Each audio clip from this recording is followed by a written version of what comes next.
So what made you apply for the Apprentice Academy in Hywel Dda?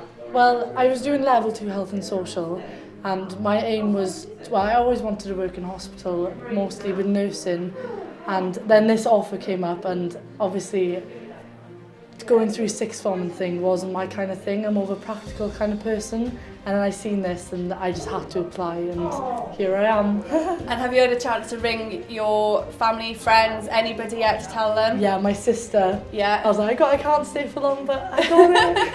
And what was her reaction? She was so happy. Like, she seen it coming, which was a nice thing. Oh, wasn't good. It? Yeah. So going forward now, what are you looking forward to most on the course? Just like actually experiencing it, seeing what everything's like, and like actually like progressing, because it's obviously it's long, but that's good because it gives you a chance to see everything and do different things. So it's going to be really good. Brilliant. Congratulations. Yeah, thank you.